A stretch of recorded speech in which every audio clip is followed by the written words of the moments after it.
Welcome, race fans, to the Irwindale Event Center in Irwindale, California. This is Pit Stop TV tonight, led by Andrew Cardinale IV, Brennan Elshoff, and Zach Lindgren. Guys, it's more of the same on Sunday nights, NMNTS Super Series action, but this time it's a day race, and we're in Irwindale, California. This is a very flat track, but also a very wide track. It opens up the possibilities for some great sliders and crossovers. Zach, what are you expecting here tonight?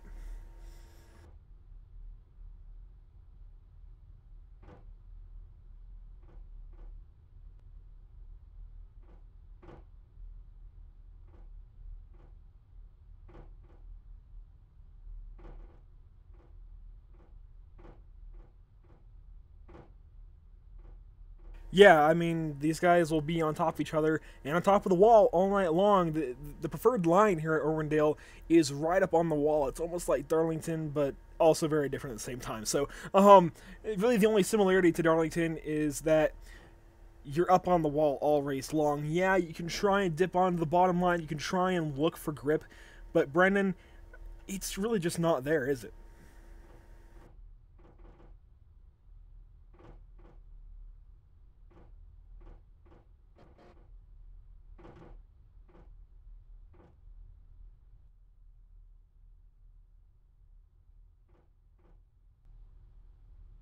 And I just noticed, unfortunately, you guys were not live. I don't know why you weren't, but now the audio should be fixed. Go ahead and key up. Hello? Okay, we're good. I apologize, ladies and gentlemen. We will take a commercial break real quick while these guys finish up their drivers' meeting. So yeah, we're here at Irwindale Speedway for the California 150. And stay right with us here at Pit Stop TV. We will be right back.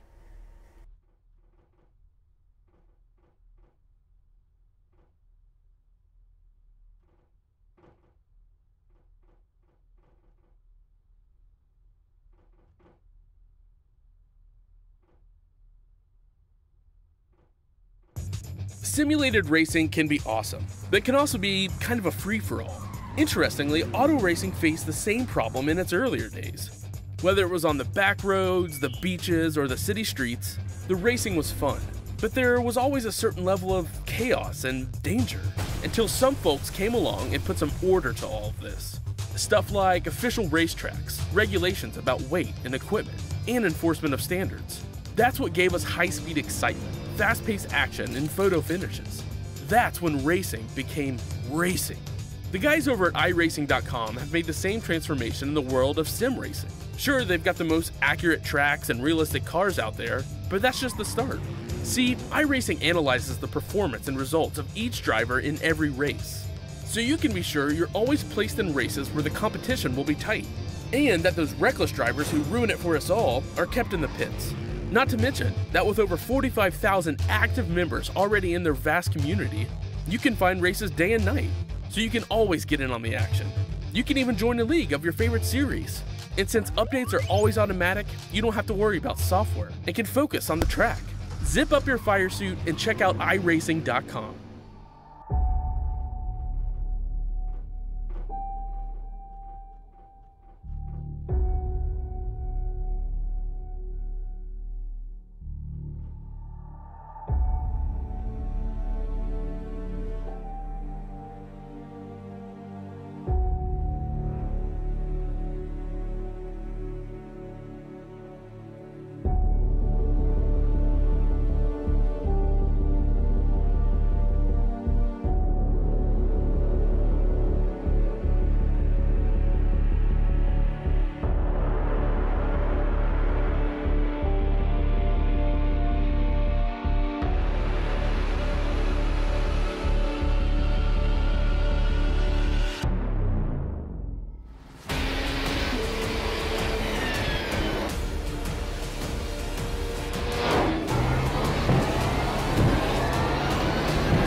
chair of the Indianapolis Motor Speedway.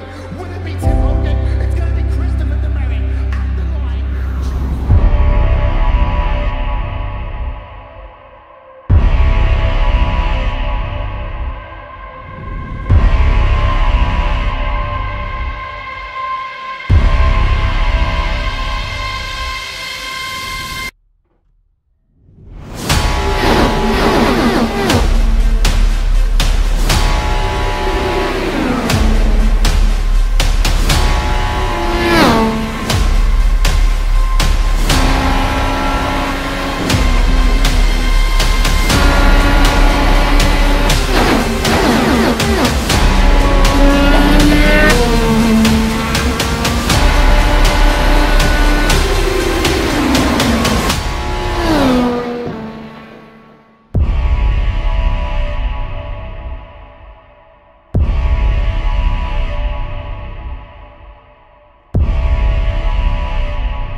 Red Bull GRCs are now available on iRacing.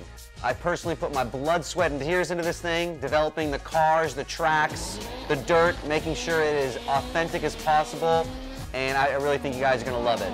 The best part is that this 600 horsepower Volkswagen Beetle is free to all members. So get signed up now and come race me online.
Welcome back, race fans, to the Irwindale Event Center here in Irwindale, California. Qualifying has just begun, and already Jake Watson currently would take home the pole award. Now it's Joe Lawrence, his teammate, so Left Turn Motorsports picking up right where they left off here, Zach.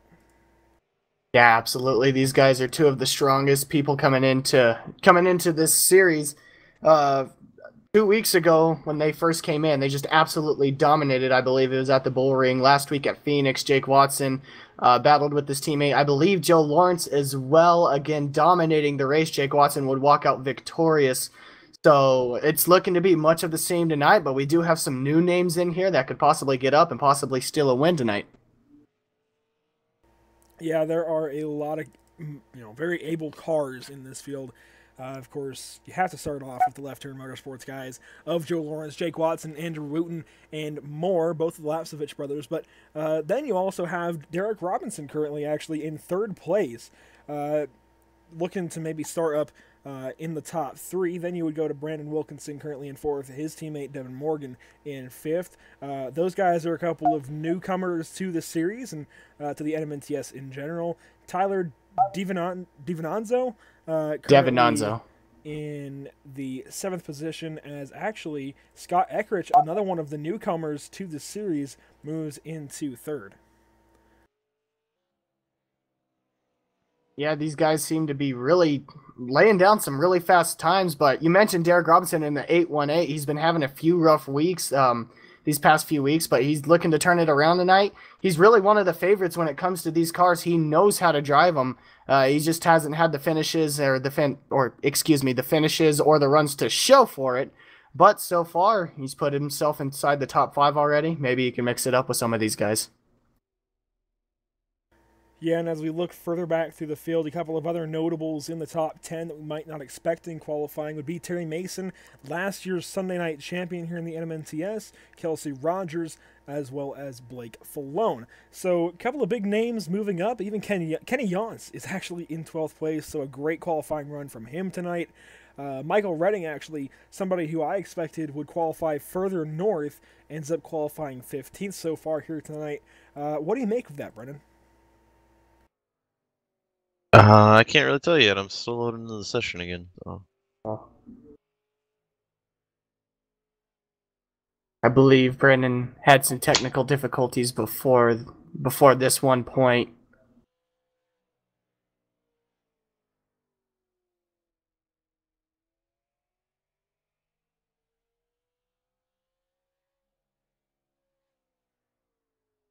Continue to look on through the top 10. Joe Lawrence still holds the top position. Andrew Wooten now takes second away from his teammate Jake Watson. Right now, the top 3 are all nothing but Left Turn Motorsport drivers. Behind them, Scott Eckrich. I apologize if I absolutely butchered that name. Derek Robinson is going to be inside the top 5 as of right now. Brandon Wilkinson will be 6th. Devin Morgan will be 7th. Tyler Divinanzo in 8th. Terry Mason 9th. Kelsey Rogers will round out our top 10. Kelsey Rogers being one of the highest, I wouldn't say highest, but one of the most looked at drivers. He came in from console, I don't want to say a league that didn't really know how to drive, but coming from console, it's really hard to make that transition from console to iRacing. He's done a great job, however. He's gotten his name out there. He's thrown his number around. To me personally, he's one of the favorites. We're going to have to keep an eye on him tonight. After Kelsey Rogers is going to be Blake Falone in 11th, Trayton Lapsevich in 12th, Kenny Yance 13th, Kyle Willis 14th, Trevor Harmon 15th, Michael Redding 16th, Joseph Andujar 17th, Aiden Young 18th, Kenneth Yance 19th, and Jason Alexander will round out our top 20 as we continue to go through the field for guys that have laid down qualifying times. Clayton Kurtz will roll off 21st, David Heise 22nd, Daniel Hauser 23rd, Gordon Larson Jr. 24th, Bradley P. Wilson will start tail end of the field 25th. One guy to not make a qualifying time will be Alan Westman in the number 17. I want to say he hit the wall both times on his qualifying laps, therefore he will not count. He's actually on the track right now, Zach. My apologies. He just put down a time, doesn't really jump up much, but he goes from about 26th to 24th. So not necessarily a huge gain for the driver of the number 17, but he at least gained a couple of spots, I believe. So it at least gets him on the track, if nothing else. And I believe we're now going to be able to get to speak with our pole sitter for the 3rd week in a row. It's going to be Joe Lawrence in the number 78. Zach, he's coming to you. Alrighty. Yo, Loris, this is Zach up here on the PSI TV booth. You got a copy, bud? Yep, I got you. Well, I want to say Andrew said this is the 3rd week in a row you've set the pole in this series so far. You've got speed to show for it. You know how to lay down them qualifying times. You have some of the finishes to show for it. What's it going to take for you to get into victory lane tonight? To be honest, I'm asking the same question. I feel like very small mistakes have taken away wins for me. Couple restarts to go wrong, so I think I just need a little bit of luck to put the full package together today. And you're saying that, some of the restarts haven't gone your way.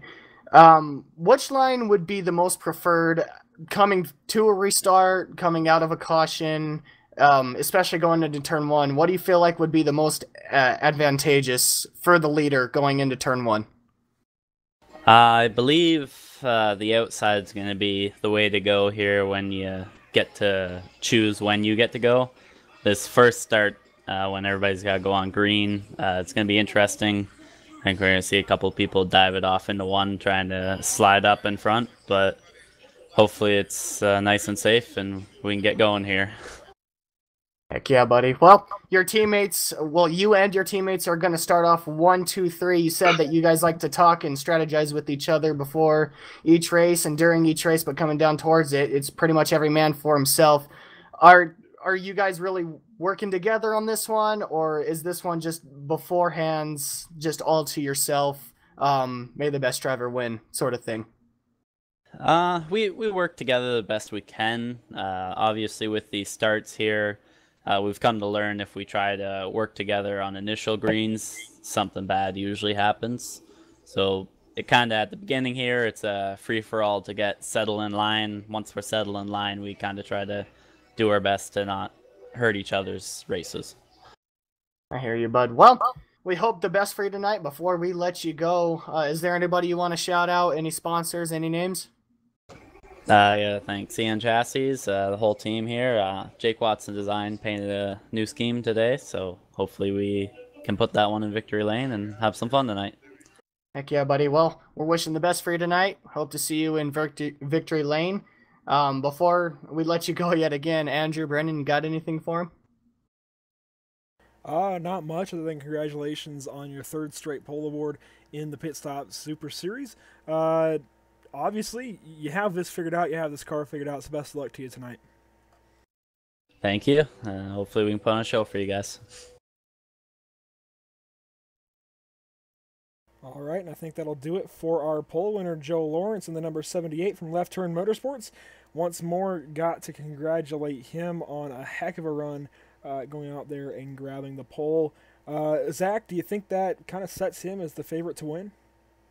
Well, we've seen him set the pole the last 3 weeks, including this one.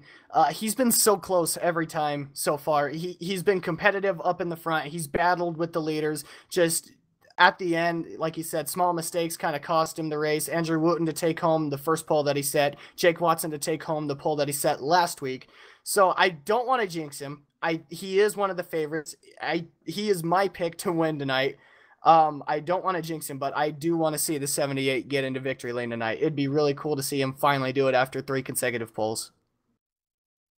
Yeah, I mean, he's obviously got the speed, and he's shown that he can go up there and lead a bunch of laps. He did just that last week at Phoenix, and he even led a bunch of laps at the Bullring. So, to conclude our West Coast swing in the spring of 2018, it'd be nice to see that number 78 get up there and see if he can get a win.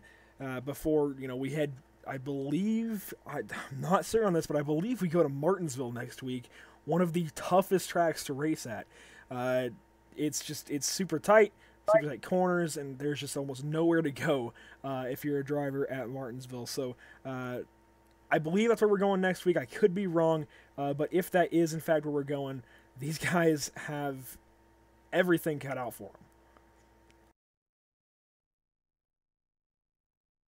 Yeah, yeah, I couldn't agree with you more there.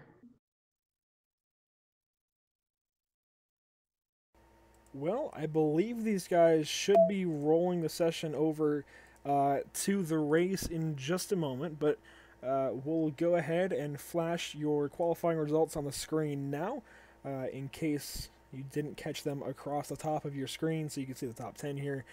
Kelsey Rogers, Terry Mason, a couple of notables making it into the top 10, and then from there on up, it's just a bunch of new guys to this series, minus Derek Robinson. I mean, you see 7 of the top 10 is guys that were not racing at New Smyrna just a few weeks ago, so that's kind of incredible.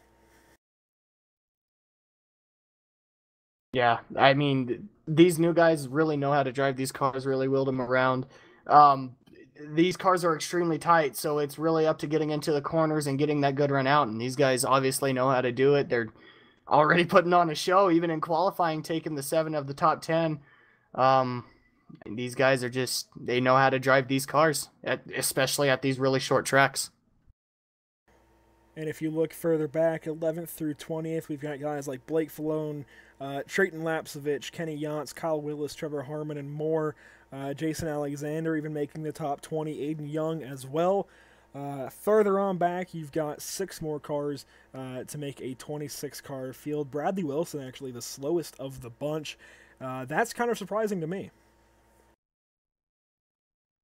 You know, it might just be a bit of strategy. He might want to just stay in the back just to, maybe he feels the caution, or excuse me, an early caution might come out early.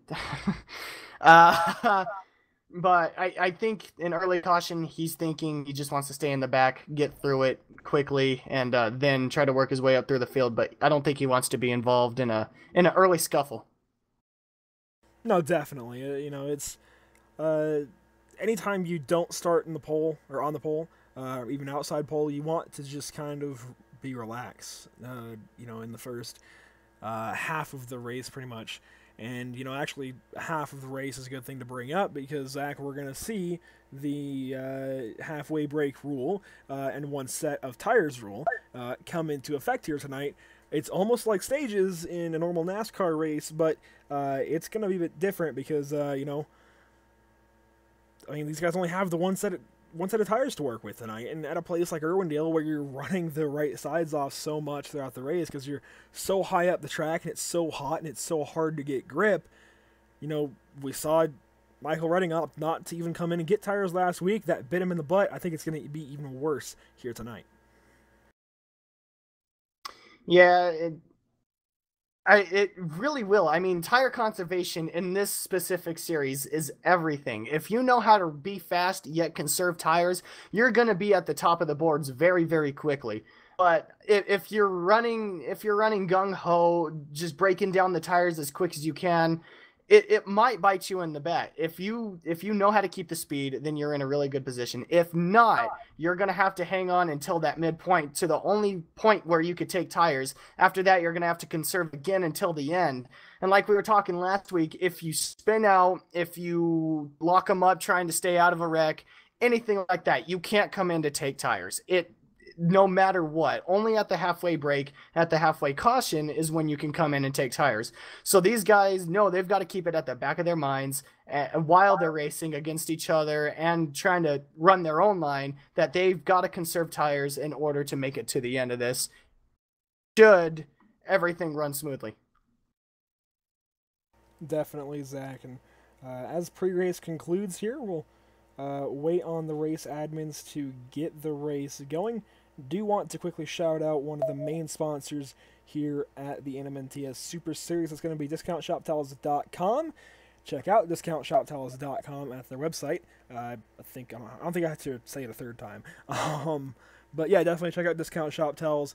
I believe it's code Thunder, maybe Thunder18 for a 5% off discount code on your next purchase, and definitely something worth checking out in my opinion.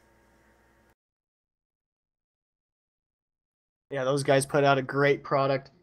Definitely go check them out with our user code. I believe Andrew said Thunder18, 5% off the purchase. Those guys really put out a great product. Obviously, great product if they're trying to get their name out there, trying to get everything rolling, the ball rolling. So, if you could go check them out, give them a like, and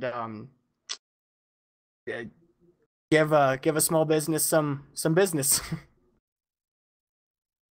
Yeah, definitely. And we are going to take one quick moment to. Never mind. I was going to say we're going to take a quick commercial break because we hadn't rolled over yet, but we just rolled on over. So we'll forego that and we'll get ready to go down the grid. Brennan, do you think you can give us the top 10? Yep. Pole is going to be Joe Lawrence with Andrew Wooten to his outside for row 1. Row number 2 is going to start with Jake Watson in 3rd, with Scott Eckrich to his outside in 4th. Row number 3 will be Derek Robinson into the inside in 5th. Brandon Wilkinson to his outside in 6th. Row number 4 will be Devin Morgan on the inside. Tyler Devin-Zano to his outside will be 7th and 8th. And row number 5 will be Terry Mason in 9th. And 10th is Kelsey Rogers to his outside.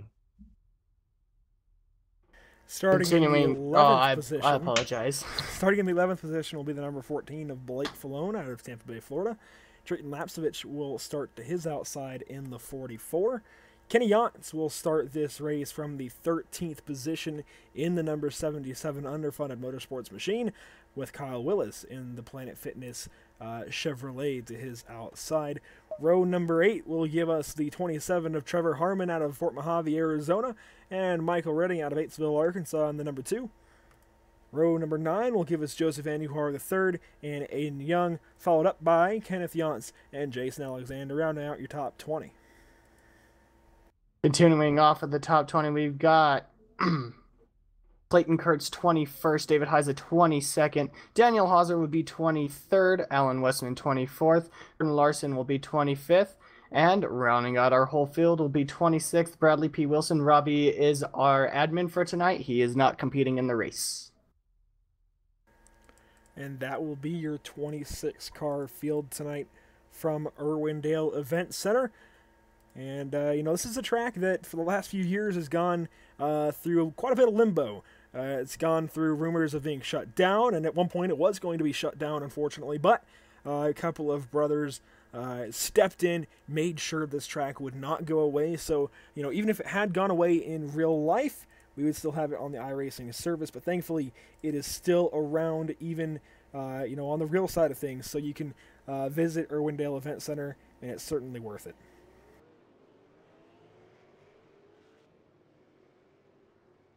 Absolutely. This track, when I think of short tracks, one short track that comes to mind when it comes to these kind of cars is Irwindale. When it comes to low horsepower cars is Irwindale. So I'm glad they're still going and glad to see that their track's still operational. Well, there's certainly no shortage of horsepower in these cars here tonight. These things are real fast and real light and real wide, and we'll see that come into play tonight. These guys are going to make their rear ends as wide as possible. Once we finally get green, they do have 2 pace laps to get up to speed and get their tires warmed up. And we'll see Joe Lawrence lead us through turns 3 and 4 here in just a moment. Andy Rutten to his outside. You can see these guys getting their brakes, getting their tires warmed up, ready to go for 150 laps of action here from the Irwindale Event Center, coming through turns 3 and 4 for the final time before taking the green. Joe Lawrence on the bottom, waiting for the iRacing green flag on the start. And he's off and away. Green flag is out. Joe Lawrence gets a very slight jump over Andrew Wooten. And it's going to be tough for him to get to the top line. I think Wooten might let him do it, though. He's going to get to the top side. And a wreck for the back. And it's a big one already. Huge wreck in turn 1. 818 of Derek Robinson. The 43 of Craig Lerman still involved.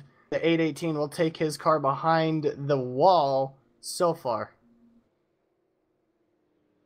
We'll get a replay on this event here in turns 1 and 2. Brennan, what did you see?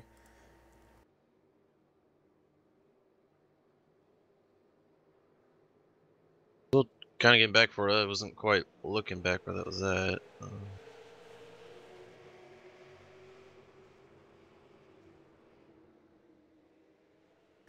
Really, it looks like the 818 just drove right up into the 12. I'm getting some frame issues on my end. I apologize for that, but wow. Brennan, are you seeing something different there? It seems to be It looks like the 818 just kind of misjudged the corner a little bit, tried to carry maybe either a little bit too much speed or try to get as high on the track as possibly can to get up with that high line. Just didn't work. Takes out a few good cars with him. The 43 of Craig Lerman involved, the 97, the 12, the 75 of Terry Mason. Just a lot of good cars instantly either off the table or with damage. Yeah, he saw Kyle Willis try and get stopped before he ran into the 818. Unfortunately, did not. But it shouldn't be too bad of damage for the number 43. We'll watch this one more time, but I think you'll just see the number 818, the green car, center of your screen, kind of just washes right up into the 12. And he was possibly trying to get up there as much as he could to try to get that middle to high lane working, possibly. But he I don't know. It's really hard to judge from the angle that I'm watching it, but it most definitely he made contact with the 12 and he took his race out.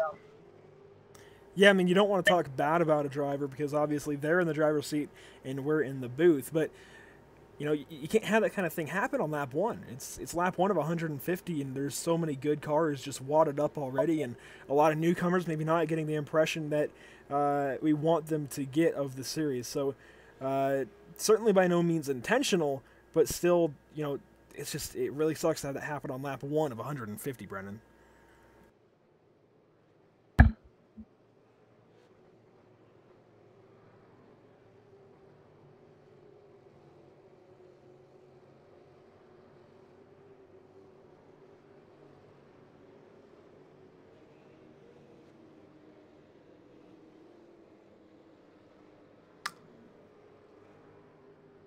As we continue to look through here, Joe Lawrence will still continue to be our leader. Jake Watson will stay behind him. The top three still owned by Left Turn Motorsports. Behind them, Scott.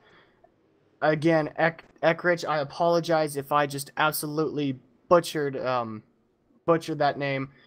Behind them, I believe some of these cars got a little bit of the damage from that first lap wreck. Kelsey Rogers, I know, did. He kind of hit the 818 while he was sliding back up the track.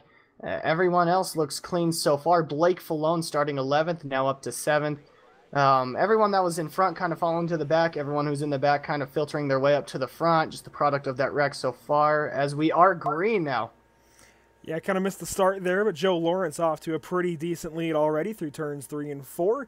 And this time we're green for a full lap, and you can see the results of Joe Lawrence being able to stretch his legs, and now we get a caution out in the back. Let's see here. This time I see Gordon Larson Jr. around, getting back up to speed, along with some others.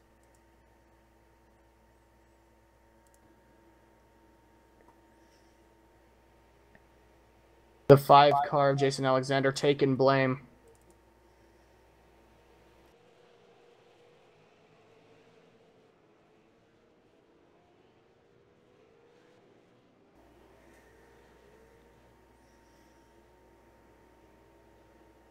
It looks like the 5 car dove it low just a little bit under the 72, possibly trying to make a move, slid up just a little bit, got into the 72, and that's what caused the caution right there.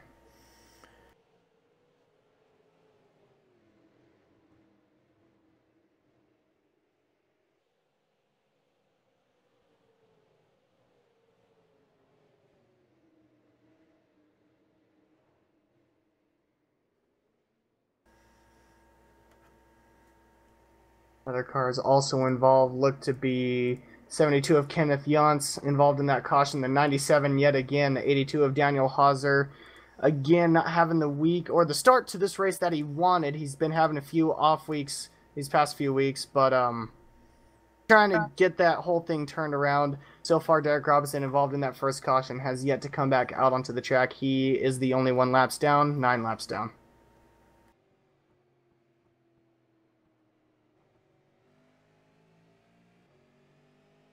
But as we continue to look through the field, a lot of drivers trying to keep their cars clean. We've had a lot of havoc right here in these first 10 laps.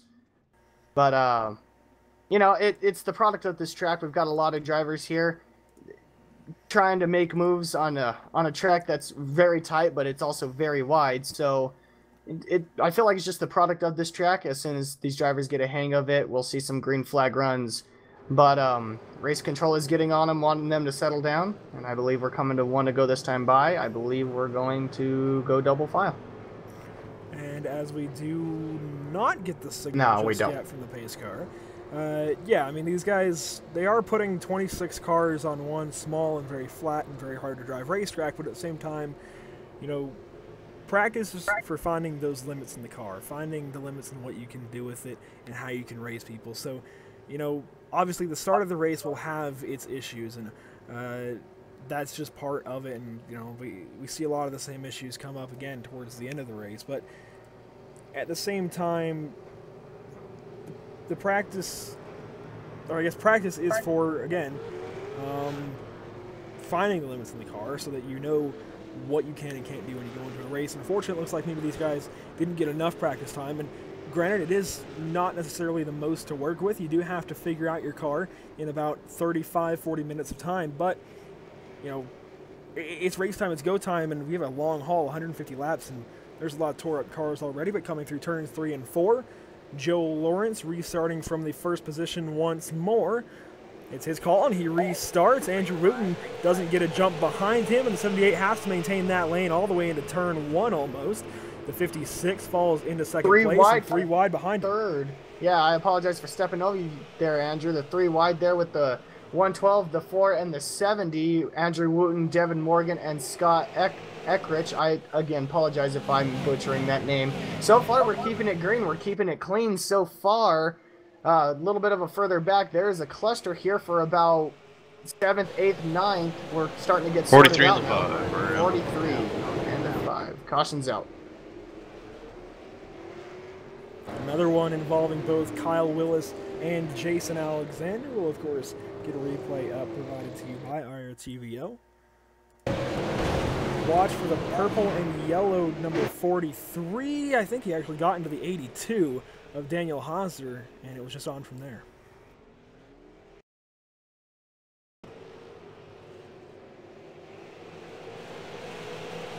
So we'll see out of turn 4 here. The event's going to happen in turns 1 and 2. And, oh, the 82 actually got into the wall and then came back down on the 43. Kyle Willis was just a I don't even know. Innocent bystander? That's the word. Bystander. There it is. Yes. I was thinking standby, and that's not the right word. But no, he was an innocent bystander. He wasn't doing anything wrong, just the 82 ended up coming down on his nose, and, you know, ended up catching the 5 car as he went around. And, yeah, just unfortunate break there. Yeah, I was unable to pick up the replay. Didn't go back that far, so I'll take your word for it. Well, we're now 20 laps through 150, and I mean, hopefully we can go through the next 20 a little bit quicker, but it's still a very quick start to this race. These guys are already quite a ways in, and already a lot of cars with some damage further in the back. And just a few to mention. Terry Mason, last year's champ in this series when we had the K&N cars.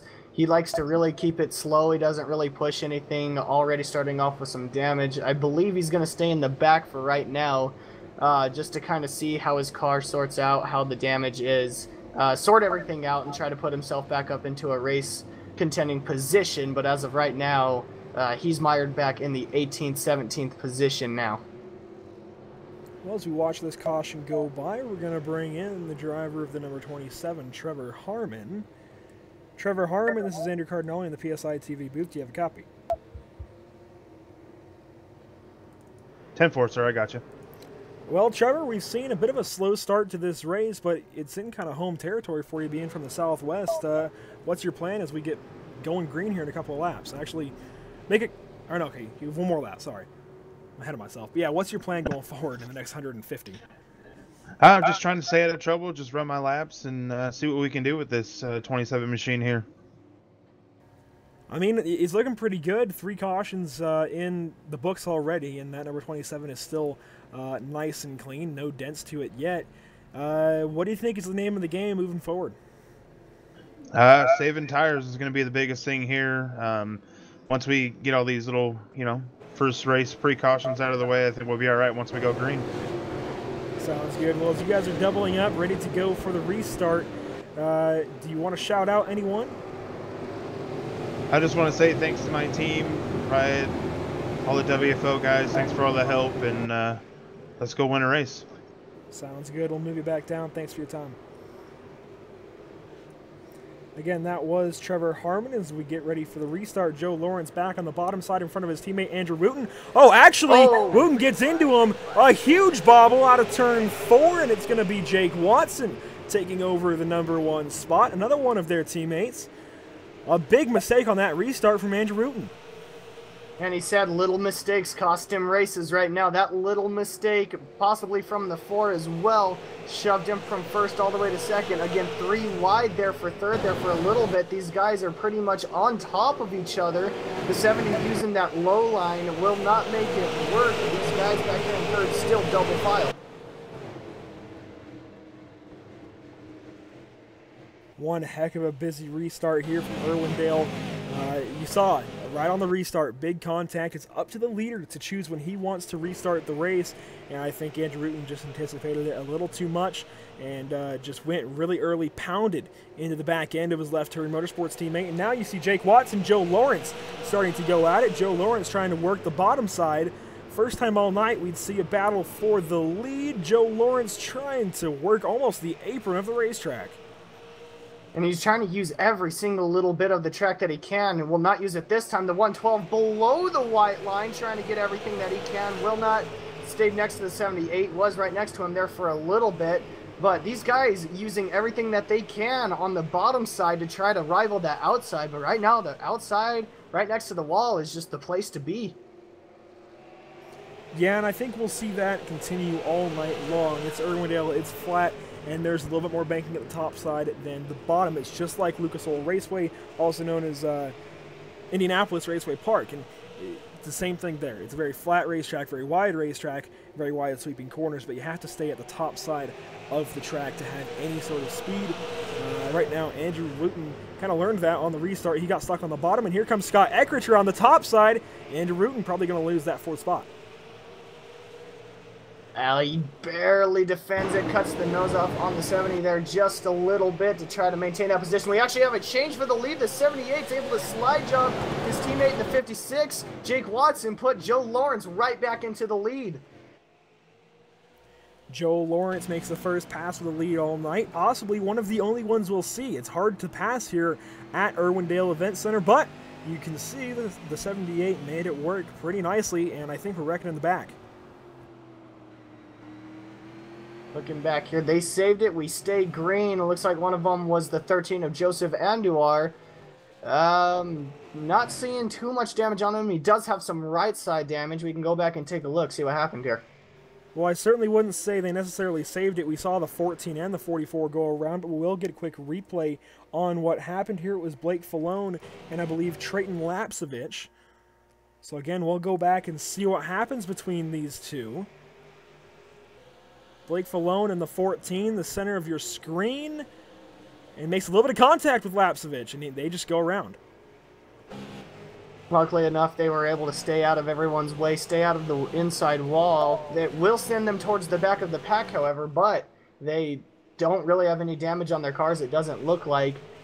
Still plenty of race for them to get up there and take back some of these positions, but because of their scar tires now, they're going to have to limp it all the way around to the half-race point. Back up at the front, Jake Watson holding on to that second position, but not by much. Here comes Devin Morgan trying to work that bottom side, the number 112, a newcomer to the series, even newer than Jake Watson or Joe Lawrence or even Andy Wooten behind him, and Devin Morgan working every inch of this racetrack right now, going to the bottom side, trying to pull sliders on the 56, and it's not working. And from what it looks like he's doing, he's using that extreme high side to try to gain some momentum on the 56.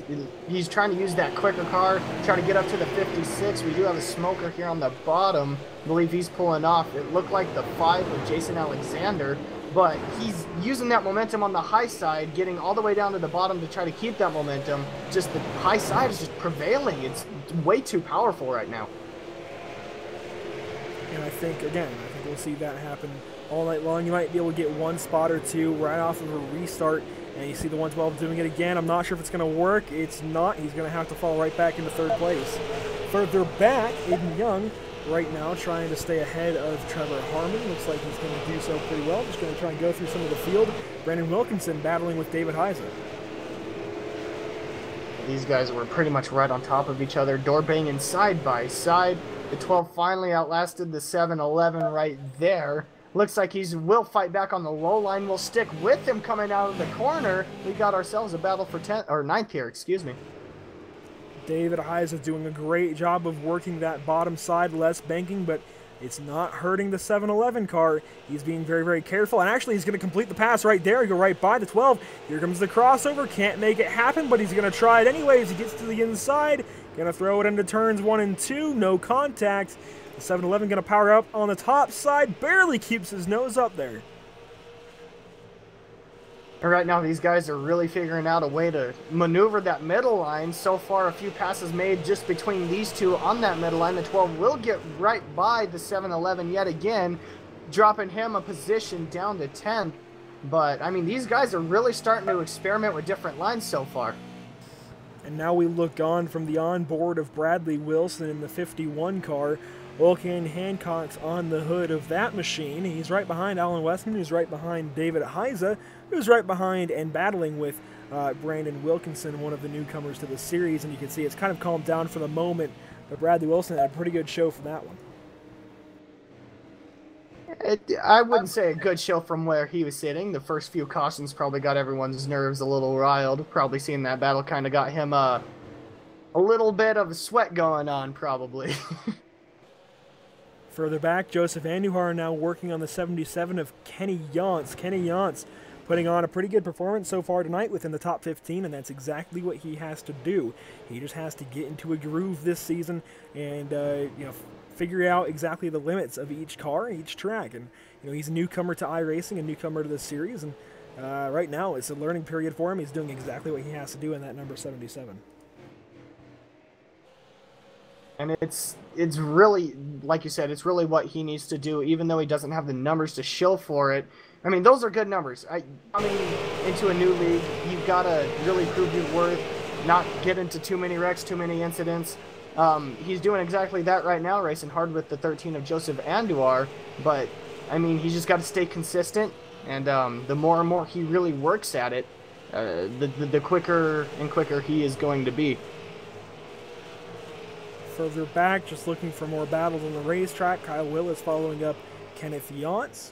Kenneth Yance is just behind Gordon Larson Jr. These guys both had quite a bit of damage, the 72 and the 43 both. Unfortunately, probably going to stay in the back most of the night. But this is one of the less air-dependent racetracks, so you never know, they could work their way up to the front. And Trayton Lapsevich and Blake Falone trying to recover from their spin earlier on, doing a decent job still on the lead lap. As they are the last two on the lead lap, you go further back, Daniel Hauser giving up some spots to the lead lap cars. Kelsey Rogers actually going to go by him. That'll put him into 22nd. They're both lapped down, though. Jason Alexander, 14 laps down in the pits. What do you see back up at the lead, Zach? Well, I mean, the 78 has pretty much stretched his lead to almost a full second over his teammate Jake Watson. The 112 still has yet to complete. A pass on the 56 has fallen back a little bit, the 112 being Devin Morgan. Behind him, Scott Eckrich is able to catch this little bit of a battle here, but hasn't really been able to make a move so far. The 4 of Andrew Wooten has fallen almost 2 seconds back behind him. And that's pretty much going to be our top 5. But right now, our top 5 working through a little bit of lap traffic right there, being the 82 of Daniel Hauser and the 36 of Kelsey Rogers, I believe. And they've since pretty much worked through those two. But Scott Eckrich working on, I believe, his teammate in Devin Morgan, the 112. can't get by him just yet. Actually, I think he just did get by him. I think Morgan might have moved out of the way and let him go right on by, because now Morgan is right behind him. Yeah, the 70 stuck high, the 112 dove it way low. I believe the 70 might have been conserving his tires just a little bit better than some of these guys up here. He's been putting down some really good lap times. He has caught and passed the 112 of Devin Morgan, starting to pull away just a little bit, setting his sights on the 56 of Jake Watson. And Jake Watson was your winner last week from ISM Raceway, formerly known as Phoenix International. The week before, it was Andrew Ruten's show at the Bull Ring at Las Vegas, although really, he stole the show from Jake Watson. So Jake Watson has been the name to beat these last couple of weeks here in the NMNTS Super Series. But tonight, it's all Joe Lawrence up in front. Caution out. Caution's out. Brendan had we the were call, just bragging and, about him too. Father and son end up involved. I saw Ken get a little bit of damage.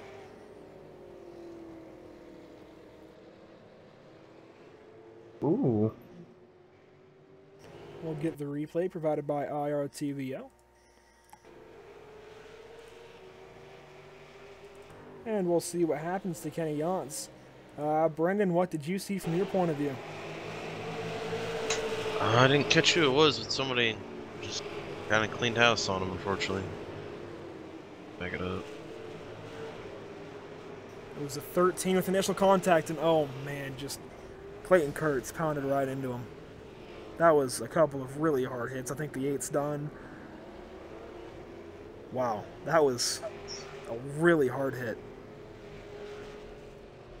The 8 had nowhere to go. The 77 was trying to correct the car, just slid back up onto the track. It kind of pinned the 8 there, and it just kind of, yeah, just unfortunate for most of those guys. And we had just talked about how good of a job Kenny Yance was doing, was just inside the top 15, doing what he had to do to just learn this car and this track, and just bam, hard hits, hard hits. I don't know if that's going to be the night done for Kenny Yance. It might be the night done for the 8 of Clayton Kurtz. Looked like the 00 of, excuse me, the name escapes me, Gordon Larson will also be involved in that. His car looks like he's still going, but he's going to have a really hurt race car in it. Well, I think that's probably it for both Clayton Kurtz and Kenny Yance. Really sucks to see. Yeah, like you said, we were just bragging about him. We were just saying, you know, how good of a job he's doing, having to stay up there and not being in any contact, and just a little bit of a slight contact just takes out an entire race, and it's just terrible to see for the 77.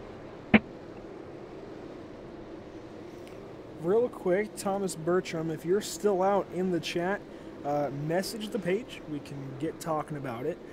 But definitely, yeah, just contact us saying you want to become a commentator. So just, yeah, contact us, and we can get talking about that.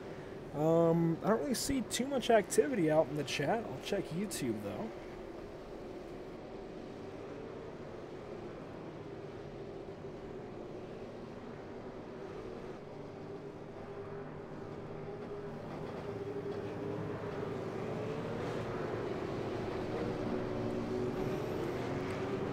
So apologies if I was kind of ignoring some of the YouTube chat. Looks like the volumes could be worked on, so I'll go ahead and do that now as we get ready for the restart. What a race so far. We had some issues right off the bat, but we've got it sorted out. That was a pretty good green flag run. Now coming to the restart, Joe Lawrence still in control. These guys have about 13 more laps till the halfway break. Joe Lawrence fires off. Almost a couple of lane changes up in the front. But they get it sorted out and they continue on. It was very close to a lane change. The 78 and the 56 kind of closed in on it there. They do stay clear. The 112 of Devin Morgan will stay in front of, we believe, his teammate of the 70 of Scott Eckrich. But as of right now, 1, 2, 3, 4, Joe Lawrence, Jake Watson, Devin Morgan, Scott Eckrich.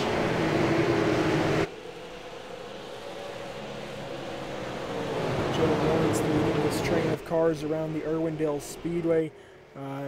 technically now the Irwindale Event Center, as I've been calling it. And these guys have actually gotten single-filed pretty quick. You can see Michael Redding in the 6th position, just settling in that number 2. Haven't really heard from him all night long. No, but he has worked his way up. He started 16th, slowly and quietly has been working his way up. He doesn't, excuse me, look like he has too much damage on that car so far. So he has avoided some of the cautions, now working on Andrew Wooten for that top 5 position. Yeah, and we sometimes see Michael Redding end up being one of the more aggressive drivers on the track. Good to see him kind of taking a more complacent approach to this race, just working his way through the field. Started a little further back than I ever expected him to tonight, and now he's worked into the top 5, or no, almost the top 5, into 6th so far. Great run from him.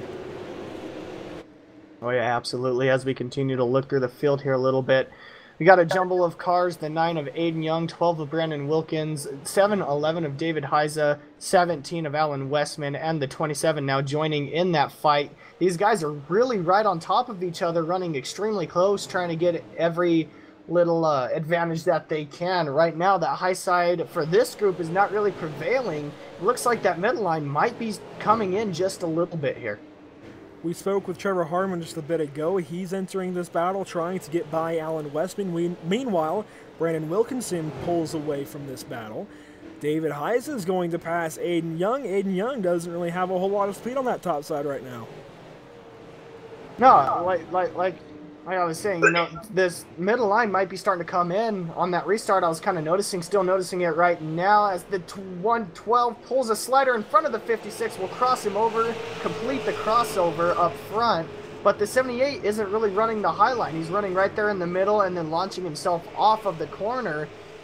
He's keeping himself up front, so it must be doing something right as the 56 and the 112 get a huge jump out of turn numbers 1 and 2, I believe that was. Now into turns 1 and 2. Devin Morgan right on the bumper of Jake Watson. Has not left that bumper alone pretty much through these last few laps. He's there, and he's definitely driving harder into the corners, and that's why you see Jake Watson kind of pull away a little bit. Obviously, they'll get closer together under slower speeds and then kind of spread back out a little bit, but I really am watching this 112 send it into the corners and do it well. He's making it stick. If that's one way you got to do it, that's one way you got to do it. He's not getting the best runs out, but he's able to stick with them with the runs into the corners. But they're staying about even right now. This top 4 has pulled away from 5th, it looks like, of Andrew Wooten. Michael Redding's still there in contention with the 4 in that top 5 for that top 5 position. Caution flag is out. I believe this is going to be our halfway. I think that caution might have come 1 lap early. We just got to lap 75. But caution does fall, and this should be our halfway break. Oh, the 36 around. Oh, actually, yeah, no, that wasn't a lap early. Well, it was a lap early technically, but yeah, good call on that one, Brennan. I wouldn't have seen that. But Kelsey Rogers is going to be the cause of this one. Looked like he's just getting stopped after it happened. The 72 into the back row. Looks like he was slowing down just a little bit. The 72. I think that was for the caution there. The 72 just didn't back it down. I think the caution had already come out. I think everyone else is getting slowed down. Yeah, I don't know. That was interesting. Yeah, because the pace car was already out. That's how I noticed it, because I was watching the pace car. And the pace car was already on the track by the time that incident happened there, so. Well, I'm going to go further back. I wonder if something happened between these two. We're going to watch this battle here. This is the 36 and the 72 a while ago. I don't know if anything's going to happen. Don't take my... I'm just seeing, looking back. We're going to see if anything happens.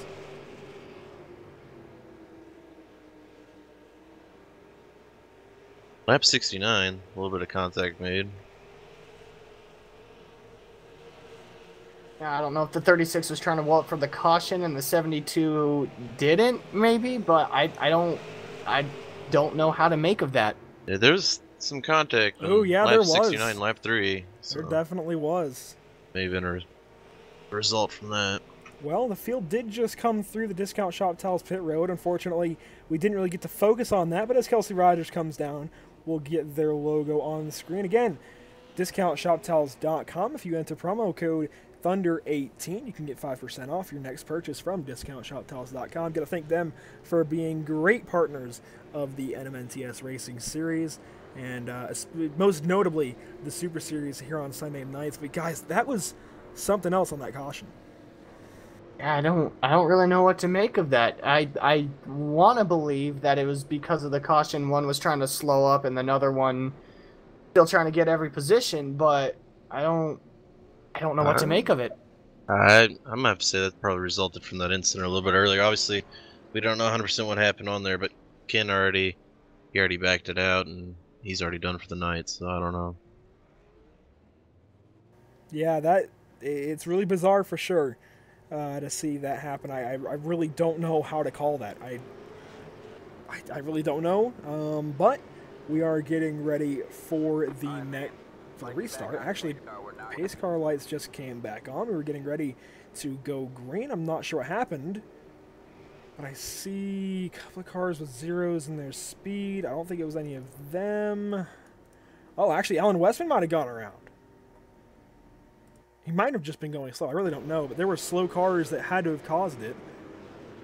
Yeah, there's still some people getting sorted through. I see 75 Terry Mason, who's lagging behind pretty far back to let some people through. So I don't think anyone went around, but a couple of, I guess, abnormalities there. I don't really know what happened. As far as Michael Redding, guys, did you see if he got 4 tires? I did not catch that. We were waiting on Zach to come back in here. He crashed. All right, so we'll give him his chance to come right back in. Meanwhile, we'll get this logo out of your way. Apologies for that. Michael Redding comes through the restart zone, pulls off and away, and a big jump for the driver of the number 2. Here comes Joe Lawrence to the bottom side. Michael Redding into the fence, and Lawrence already has him crossed up. Contact! Oh, and Jake Watson's involved. Sticks around, the 2 of Michael Redding's gonna get sent all the way down to the pit entry. And that changes everything, Brennan. Definitely.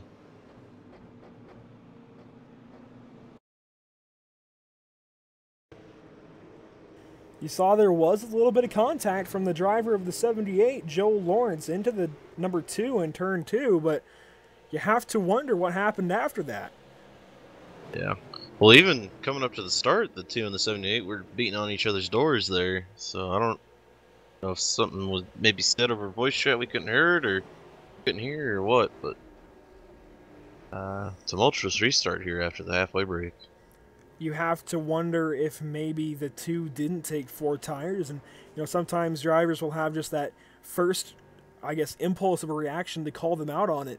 And sometimes that's a result, is they'll say, oh, we've got this driver staying out on 2 or whatever, and then they might get a little bit heated, because obviously, it's up to the driver to make their strategy call, so it's not necessarily up for debate. It's what they do. I'll give Michael that much if that's what happened. I doubt that's what happened, but it's always a possibility. That's kind of bizarre to see out of the corner. I want to go to the onboard, though, of the 112 who was behind this. We're going to watch this whole restart, Brennan.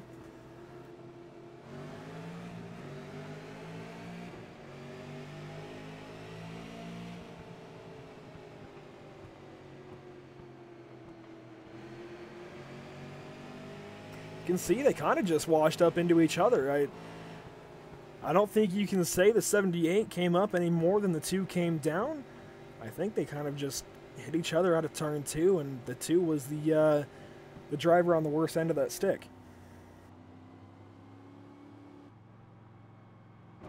Yeah, I went back to the a little bit before the restart. Maybe they didn't. I think, yeah, coming into turn 3, they made a little bit of contact with each other there right before the restart. I don't see anything, no harm, no foul on that. I think Joe was just grounding him a little bit, but I don't know quite what happened there. Well, we'll get one more lap under caution, ladies and gentlemen. If you're out watching this race, be it on YouTube, Twitch, or Facebook, let us know what you're thinking of the race so far. Obviously, we always like to hear from our fans here at Pit Stop TV, and we're already 90 laps almost through 150, so this race going by pretty quickly.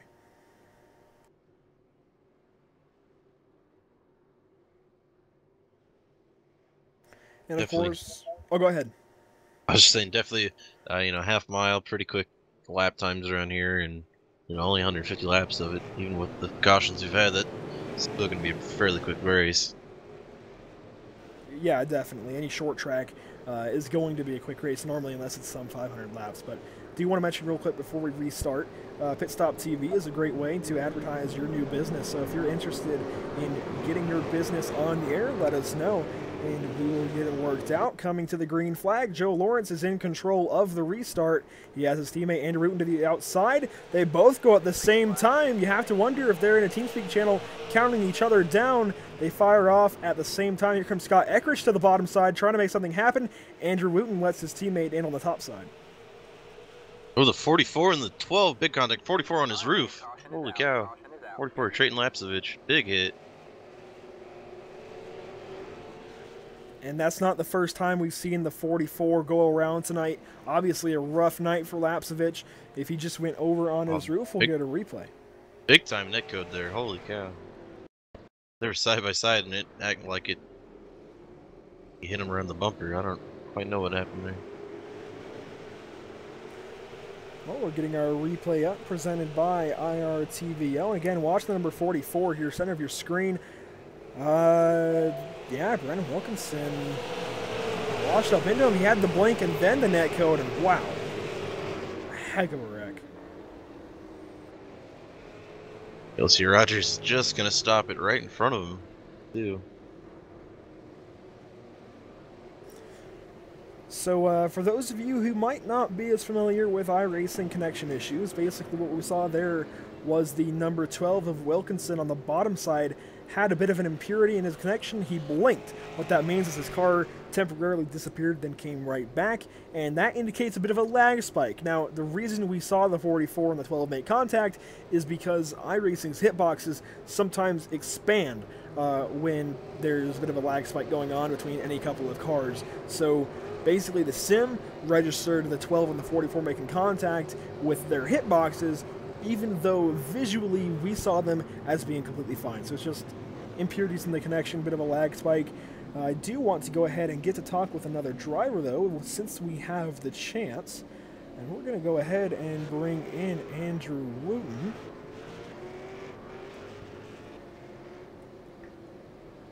Andrew Wooten, this is Andrew Cardinale in the PSI TV booth. Do you have a copy? Yes, sir, I got you. Well, Andrew, we'll try and make this a little bit quick, but good seeing you out there running that in that number 4 car in second place. How's the track feeling?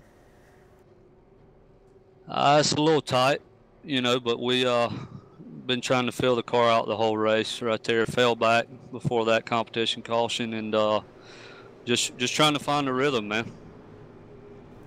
Yeah, I mean, sometimes that rhythm gets broken up. Obviously, we had a bit of a green run for a while, and then we had the halfway break.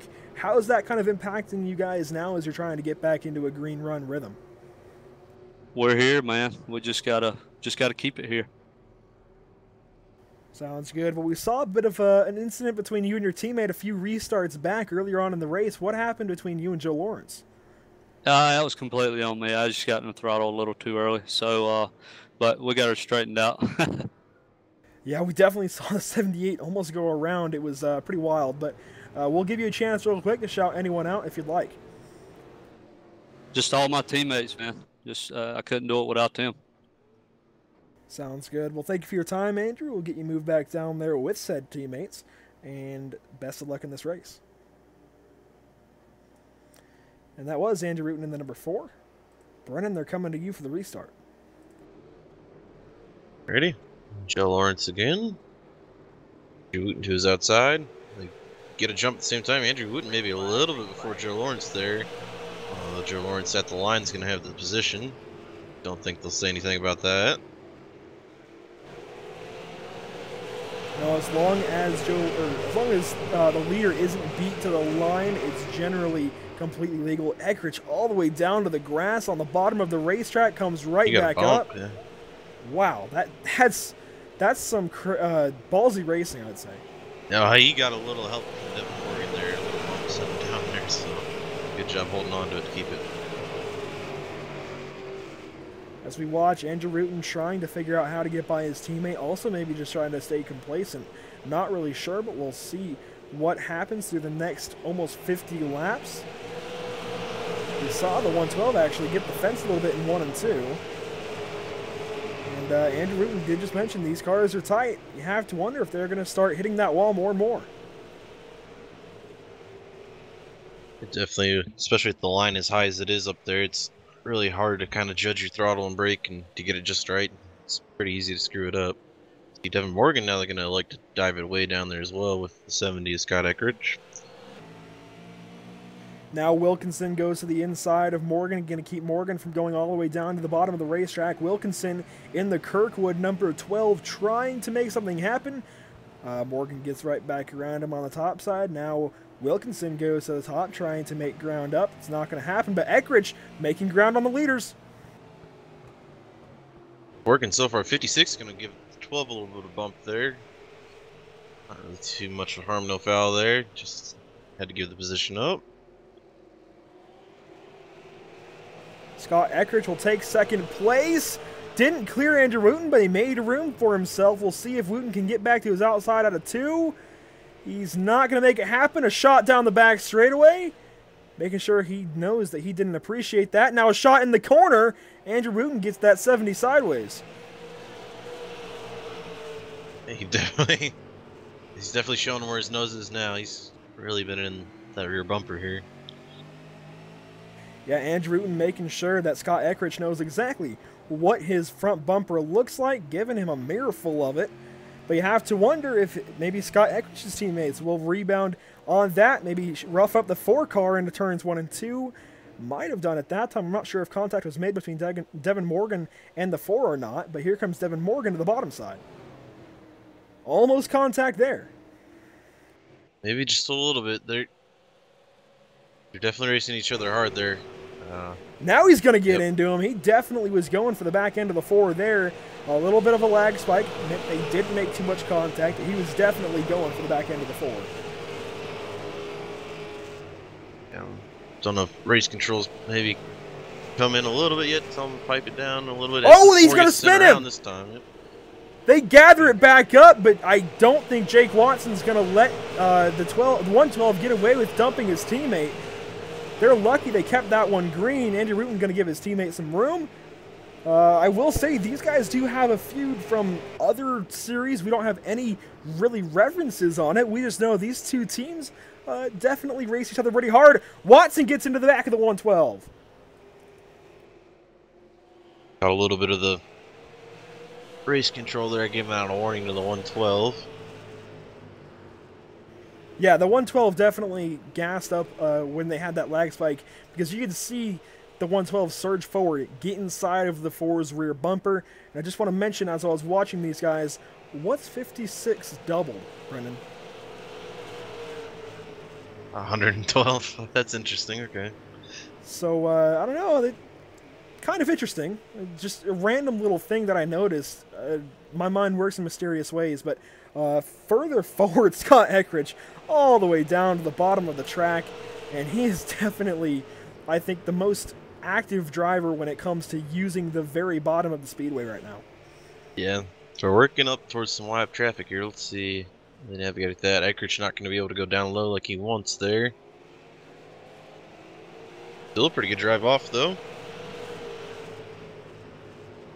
I almost have to wonder how this is doing for his tires, diving it down that far. He's going to have anything late run or not. I don't know, but we know Eckridge has gotten his nose to the outside of Wooten already in this race. With Joe Lawrence being a teammate, maybe running a similar kind of line to Andrew Wooten, you might see him do it again. This time it would be to Lawrence. This time, through turns 1 and 2, though, he's going to elect to go back to the bottom side. But they're coming up on a slower car. Gordon Larson Jr. right in the racing line, pretty much the preferred line. Man, Joe Lawrence did a great job of keeping off him there. Yep. Gordon just went under a lap there, so I guess maybe he's just trying to hold on to the lead lap, but he's definitely under the pace compared to these other guys here, so. Well, he's got all the damage to the double O, so you have to wonder if he's just staying up there to be predictable and to not wreck that car. Because if he goes to the bottom, he might not be confident enough to really hang on to it, so he might be doing them a favor by just staying where he knows he can hang on to the car. I think Kelsey Rogers might have just blown up. He enters the pit lane. But the 70 of Scott Eckridge still working on Joe Lawrence. And now with the 56 right behind the 112 now. See if maybe we have a little bit more of a temper's flaring here. Well, I don't want to feed into too much of it, but I will say, I believe it's 09 Motorsports that gives us the 112, the 70, and the 12. And it's Left Turn Motorsports that gives us the 78, the 4, the 76, I believe it is, when Caden is here, the 44, and the 97. And these guys, from what we've been told, did come from another Sunday night short track league, much like this one. And they just, you know, they were, I guess, the cream of the crop there as well, and just had some run-ins, as normally will happen when you're racing for wins, because you want to push each other as hard as you can. So I think they've just built up kind of this repertoire of racing hard against each other, and we saw that kind of come out for a little bit until Race Control put it back in its place. But what a green flag run here, huh, Brennan? Definitely, and it's great to see a pretty good breakout here from... Oh! Watson got into Morgan! He's going to go to the inside now. Morgan not cutting him any slack. Definitely not. I think probably another incident between either of these two teams here might result in some pretty hefty penalties. They're already warned in the pre-race that they're under probationary periods. Oh, they got into each other again.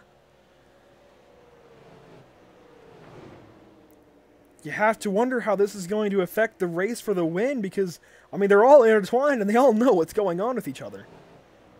Definitely. Oh, that time 56 caught the rear end of him. The 112 going to dive it down there, yeah.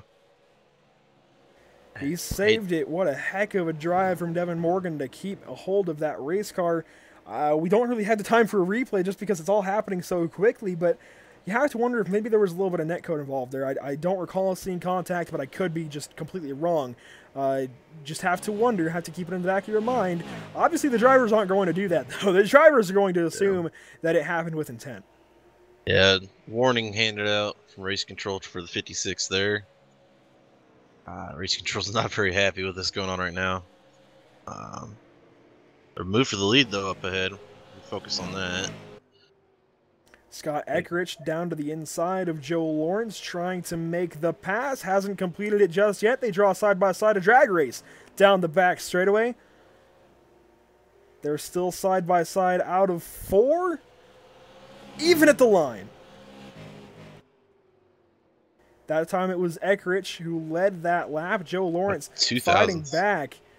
This is some good racing right here. I know Race Control might not be too happy about the contact we saw from a couple of other drivers, but it certainly makes for great TV, as does this right here. This is clean side-by-side racing. This is awesome to see. Oh, contact, actually, as soon as I say it's clean.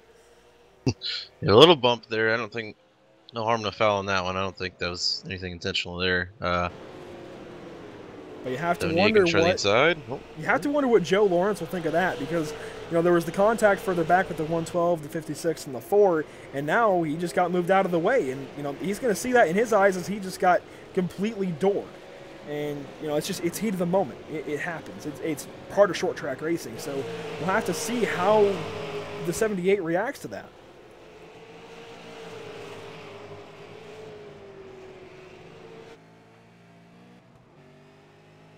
Well, Joe Lawrence isn't able to keep right up with the 70 car. I think Scott Eckridge was definitely the faster car in that situation.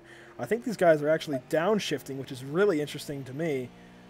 I heard a downshift from Joe Lawrence in turns 1 and 2 last time around. Let's see if we hear it this time. No, so it might have just been a one-time thing. Yeah, Eckridge really starting to walk away with it now. I saw the big dive down there to catch up to Joe Lawrence, but now he hasn't done it since they've made the pass here. Yeah, I think that 70 car has found his rhythm, just wants to stay up in that top side and walk away with this lead as he's doing. He's definitely got the rest of the field where he wants him because he is the fastest car on the track right now. Definitely. Pulled almost to a half second already. Some lap traffic here. The 82 again, I believe. Further back, Brandon Wilkinson reeling in the 4 of Andrew Wooten. These guys, again, are on opposing teams, but I think at this point, the message to all drivers is to just calm down and let the race play out. May the best driver win.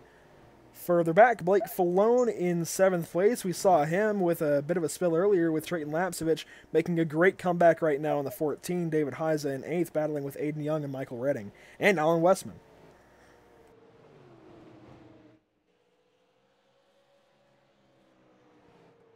Right now, Joseph Andujar, the final car on the lead lap in 11th position. Having a pretty good run out here in Southern California. Terry Mason is a lap down, as is Alan Westman. Those guys will actually be battling for position. The 17 and the 75. Gordon Larson Jr. getting lapped once more by the leaders, and this actually could play into the hands of Joe Lawrence. We'll see if he tries to take advantage of it. He certainly started reeling that 70 back in. Hey, Gordon Larson again electing to stay up high.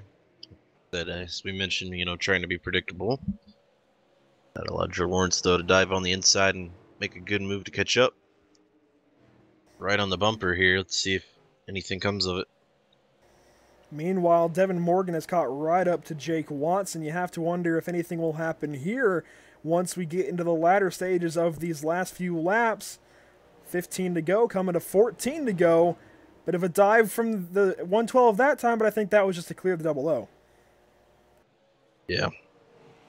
Logan give him a little help coming off the corner there, right up onto the bumper, Jake Watson.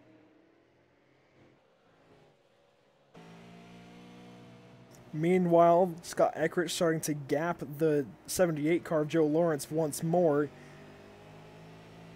as Jake Watson trying to get away from the 112, maybe catch up to his teammate Joe Lawrence. Again, this battle is... Big brake check. Oh my gosh! Oh, and that's going to involve Brake more check, drivers. yeah. Oh, man.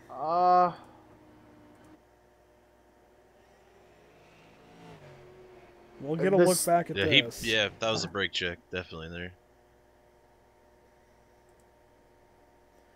We'll get a replay provided by IRTVL.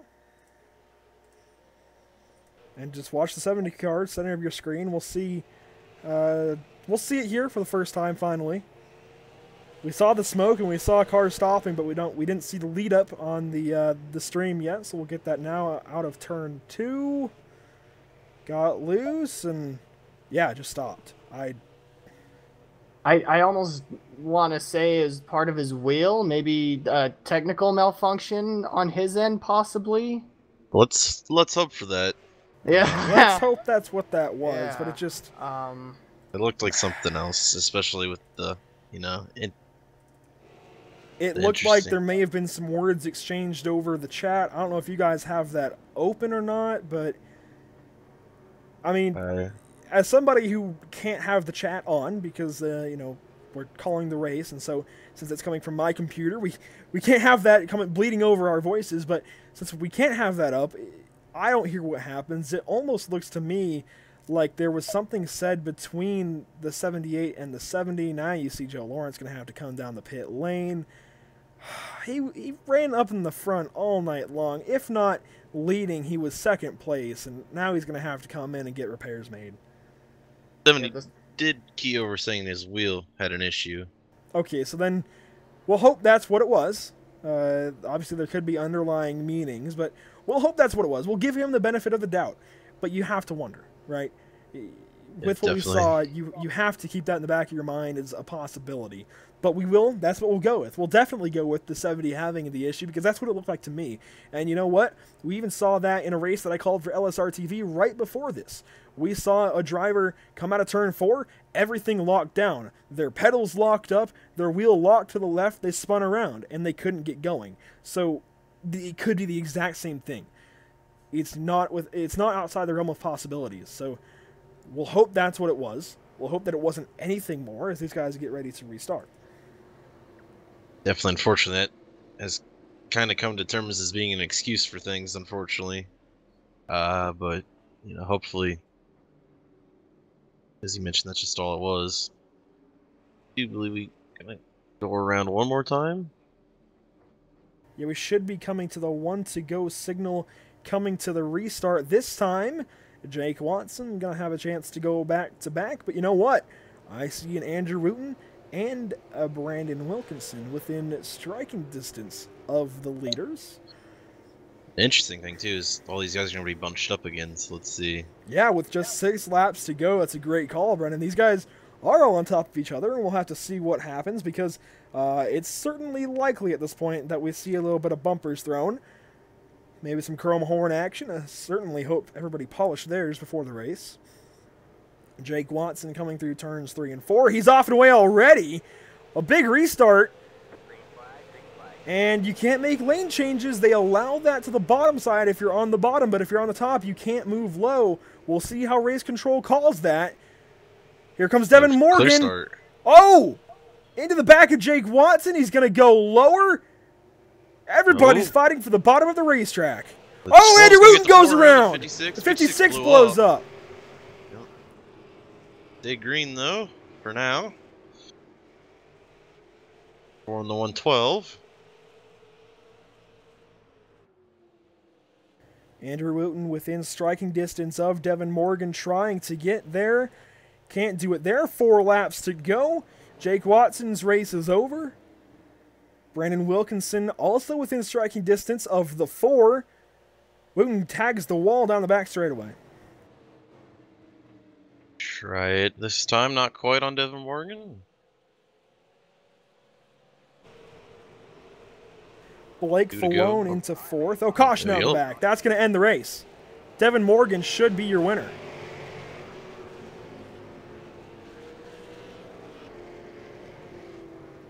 So that means it should be Devin Morgan, Andrew Wooten, and Brandon Wilkinson, your top 3 from the Irwindale Event Center. What 7-11, the 2 and the 14 there on that last caution. Splitting kind of 3 wide there, all up on the high side.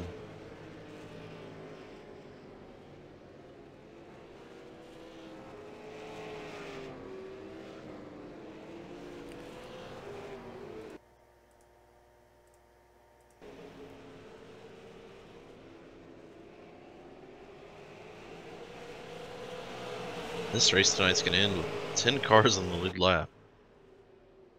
We're watching the event here with the 2 car, the 11, or not, sorry, not the 11, the 14 and the 7-11. And yeah, just a hook there on the number 2 car got him turned around into the 14. That collected the 13 and more. Just all out carnage. But back up to the front, Devin Morgan crosses the line in first place, and that should end the show. And it will. Devin Morgan will be your winner from Irwindale.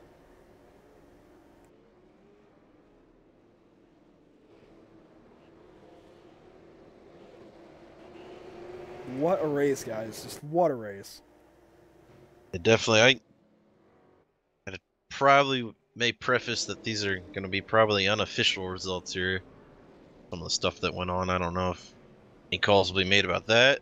See, the 2 are actually going to make some contact with the 112 there. I don't think that was intentional, but guys have to keep in mind that the winner's going to immediately go to the front straightaway and do burnouts. I don't know why anybody was still coming around. Yeah. There's still cars coming 17, around. yeah. Nonetheless, though, we've got the top 3 waiting for their interviews, and I think they got parked rather civilly, so we'll definitely get to talk with all of them. Brandon Wilkinson going to be the first of those, and Zach Lindgren, I'll let you move him up when you're ready. Alrighty. Hold on just 1 second.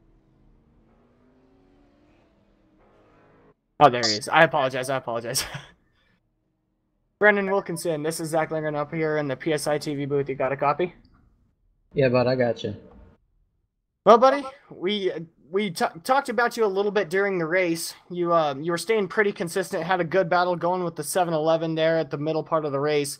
What was your strategy first coming into the race? What was your mindset coming into racing against these new guys here?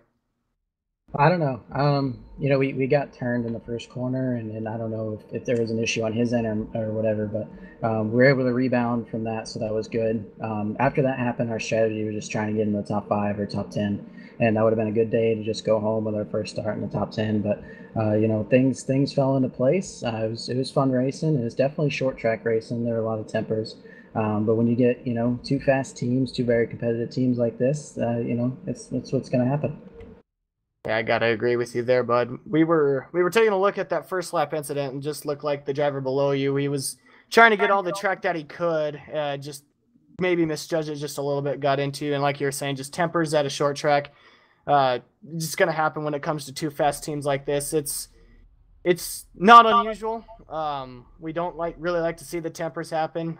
We see a lot of good cars get thrown out the window just because of a temper, but really none of that happened tonight. But like you're saying, tempers did happen. Tempers were thrown, but hey, you come back in the third place finish. You were able to rebound after that first lap incident. Is there anything besides the first lap incident that you feel like you could have done to possibly try to contend with these guys to, maybe change up your race a little bit, maybe for the better? We lost about 10 horsepower in that first wreck, so that's about it. I felt like we were on pace with Wooten, and he's very competitive every week. That's about it. Maybe just not that incident in turn 1 on the first lap there, but I'm not upset about it. We were able to rebound. Guys did a great job getting us back out there, and we drove through the field, and that felt good. Driving through the field was definitely fun. We after that happened, I kind of told the guys, hey, let's just go have fun now. We had fun, and we ended up third. So it sucks for Scott. I know he had a hardware issue. His throttle came unplugged, and Joe got collected in it. And I think Watson got some damage in that. So we were able to miss the last 2 wrecks there, especially under green, and Devin was able to come away with the win. So overall, nobody's really upset. Just a good night, and Irwindale's a fun track, so we'll definitely be back with these guys. Heck yeah, buddy. Heck yeah. Well, we like to hear that. We like to hear that you guys are going to be coming back for next week. Before we let you go, is there anybody you want to shout out? Anybody you want to thank for getting that number 12 up there into the top 3? Yeah, definitely you guys for the broadcast. Race director did a great job tonight. I'm forgetting everybody's names. I'm way too new. Bradley for letting us come run. My teammates Devin and Scott. Kirkwood Transportation Services, my full-time sponsor in this car. Gonzo Designs, everybody at 09 Motorsports turned 5 Live, Scott Eckrich Chassis. They build great race cars, and proved tonight. I think we had 3 cars in the top 5 at one point, and Scott, I think he had that one pretty much locked up until that happened, and Devin was able to capitalize with a great restart there and end up in the victory lane. So awesome night for Scott Eckrich Chassis. We'll move on to next week and go have some more fun, I guess. Heck yeah, buddy. Well, we hope to see you next week. We hope better luck out of turn 1 next week for you, and look forward to it. Thank you, me too. And that was the number 12 of Brandon Wilkinson. Immediately, just off of that, I want to apologize for, immediately thinking that was something maybe malicious there with the 70 car. It definitely sounds like it wasn't, and it looks like it wasn't. So, have to excuse us considering everything that had built up to that moment. Do want to apologize to the driver, though, of the 70 and everybody else, as actually a lot of the field gets pulled into the hauler. Definitely race control. We're going to have some conversations there, but we'll go ahead and get Andrew Wooten into the booth. And Brennan, whenever you're ready, you can move him on up. Ready? Hey there, Andrew. It's Brennan up here in the PSI booth. You got a copy of this? Yes, sir. Alrighty. Well, definitely an interesting night tonight. Second place for you, though. Kind of walk us through how that race went for you. Not really gonna sit here and whine a whole lot about anything, but I'll make it a point. I don't appreciate how the 112 and 70 drove me, but hey, it is what it is, man. And if that's how you got to get your wins, hey, go get them. Yeah, definitely. Something that definitely got noted there is we were watching the wind down of the race. Overall, as a whole, though, besides the the last little bit since you had, what'd you think of your first run here tonight? It wasn't bad, man. The car was kind of tight, but right there toward the end, we found a little bit of a groove. Still wasn't where I wanted it to be, but we got a P2 out of it, so I'll take it. Definitely, I'm sure. Overall, I guess. Wow, excuse me. Any insights for next week at Martinsville? Anything you prep yourself for there? I mean, I think it'll be fun. Um, if we show up there next week, but you know, we'll see. Alrighty, definitely. Well, give me opportunity to hear any sponsors, anything like that you'd like to shout out? Yeah, man. CN Chassis, Cyclone Shocks. I just got to thank my teammates, man. I mean, these guys work hard and we all race each other hard but clean. And then you have the kind of stuff that happened tonight. And as you can see, completely put them out of the picture there. So I mean, honestly, I'm not too happy about that. But yeah, that's where I'll leave that. Definitely. Well, obviously a bit of tumultuous night for you tonight, but give you congrats on the second place tonight. Thank you, man. And yeah, I appreciate everything you guys do. Y'all got a heck of a league going. So yeah, thanks for that. Thank you. And that was Andrew Wooten from the number 4 camp with Left Turn Motorsports. Great run from him tonight to come home in second place, despite a couple of setbacks. And now we've only got one more driver to talk to from our top 3. That's going to be our winner, Devin Morgan. So we'll get him on up in here. Devin Morgan, do you have a copy?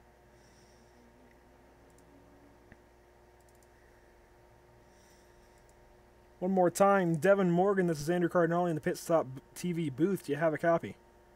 Yes, sir. Well, Devin, you started 7th place. You only led 8 laps, and you had a couple of scruffs with a couple of drivers out there, most notably the 56. What can you tell us about the whole race in general? Just, I guess, unload. It was a pretty good race for us. I ran pretty good there. I ran around 3rd to 4th all race, and then Scott got around me, gave me a few pointers there on the line to run, and it really helped me throughout the rest of the race. Yeah, I mean, you certainly were among the best out there all night long. You only led 8 laps, but you certainly were in contention to lead more all night long. Like I mentioned, we saw a little bit happen with the 56 and some other drivers from the same team. What happened there in your eyes? It's just racing. It's a really hard track to pass, and you gotta get every inch that you can get, and contact's gonna come with that. And it's just hard racing. It's fun racing with Jake Watson and Andrew Wooten. It was a really exciting race. I hope everyone at PSI TV enjoyed that. Everyone watching. Yeah, we had a couple of our producers listening in on the chat, and we heard the warnings come down from race control, but it makes for great TV. So it's great to watch. Obviously, I think tonight was about as much as you want to see. You don't want to see anyone get wadded up, but short track moves are always fun to watch for us and everybody at home. Moving forward, obviously, I think this has to solidify you as one of the guys to watch. I believe we go to Martinsville next week. I want to check on this real quick. And we do. We go to Martinsville and then Rockingham. What's your outlook going into those 2 tracks? Gonna put in some testing. I think we'll be pretty good. Martinsville is a pretty good track for me, and Rockingham, I gotta work on that, but I think I'll get there. Sounds good. Well, Bud, go ahead and I guess just we'll turn the mic over to you. Is there anyone that you want to give a thanks to for putting that number 112 together for you tonight? I'd like to thank Scott Eckridge Chassis, Turn 5 Live, Kirkwood Transportation, World by Storm, and 09 Motorsports for everything that they've done for me. Sounds good, Devin. Well, before we let you go, Zach, Brendan, you guys got anything for him? It's just a great race for you today, bud. Congrats on the finish. We look forward to seeing you next week, buddy. Thank you. Well, I think that'll conclude it for you, Devin. Great run. Best of luck to you next week, and congratulations on this win. Very much. And again, that was your race winner, Devin Morgan. Guys, that was a quick race. We haven't even hit an hour, or 2 hours, sorry, of continuous coverage here from Irwindale, and even though it was so fast, just what a race. There was action around every corner. Sure, we had a bit of a rocky start to get going, but after that, once we got some green flag laps down, man, what a race, Brennan. Yeah, definitely. Once everyone got settled in, really good opportunity, some good racing. There was a lot of really good close racing up for the lead there, and then don't quite know what kind of set the rock tumbling there, but not the finish I think a lot of guys were looking for there, and some incidents that I think are going to get definitely worked over here before the start of next week. Yeah, and obviously we don't want to take too many sides. We want to just provide everyone watching with as many sides as we can give, but we personally don't want to take too many sides. So we're not even going to get close to taking sides on what happened tonight. I just think it was great racing. I think you guys will back me up. There is a point where it gets a little bit too far, but I personally, I know some people may disagree with me, as long as cars aren't getting totally wadded up, I think it's alright. I think it just makes the race more fun to watch, especially for everybody at home. That's why people love watching Martinsville races so much. Even though you hate to see Chase Elliott get turned around by Denny Hamlin last November, it's entertaining. That there's an entertainment factor there that you have to roll with if you're in our position trying to present these races. So I think it makes for really exciting racing for everybody at home, even if it's Chase Elliott getting turned. But obviously there are still limits. You can't go out there, you can't just junk people. And I don't think we saw anybody get junked intentionally, that is. I think we saw bumpers get thrown intentionally, obviously, but I think aside from that, it was all just good hard racing and trying to make the best of a short track. And I will say, in the hauler, we've got at least 3 drivers so far. Caden Lapsevich, Jake Watson, Scott Eckrich are the first 3 to the hauler. I wouldn't be surprised if more get taken to the hauler by the race admins. But I think it was just a lot of fun to watch them battle, and I like that we got warned about exactly who the teams are and a little bit of their history beforehand, because it really played into effect tonight, Zach. Oh yeah, absolutely. You were talking about it's really good to throw a bumper, but like you were saying, there is a line, there is a limit.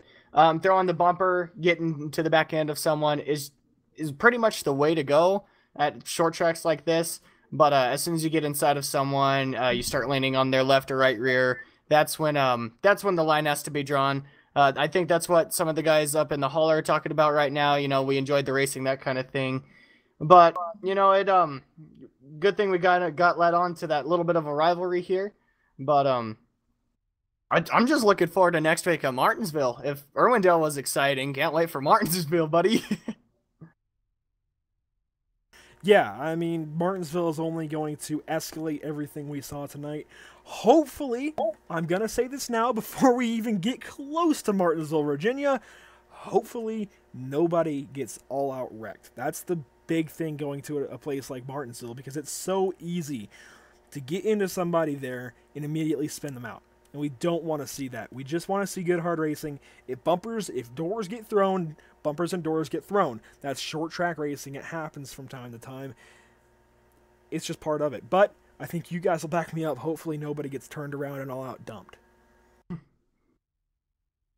Yeah, definitely don't want to see that. The good news, I'd say, is that we get some more pretty good clips to add to little bits of commercials for the NMNTS. Hey. Yeah, some awesome clips to add. I think it was a lot of fun to watch tonight. Just straight up, before I even get to your guys' final thoughts, what a race. 150 laps went by that quickly, and it was awesome to watch. Well, I can completely agree. It was a lot of fun to watch, a lot of fun to commentate, a lot of close battles, a lot of different lines taken, a lot of different moves shown. I mean, there was no shortage of action tonight. Everywhere we looked, there was at least some sort of action going on, and it was kind of draining. Honestly, it drained me out a little bit. But man, it was a lot of fun to watch. What about you, Brendan?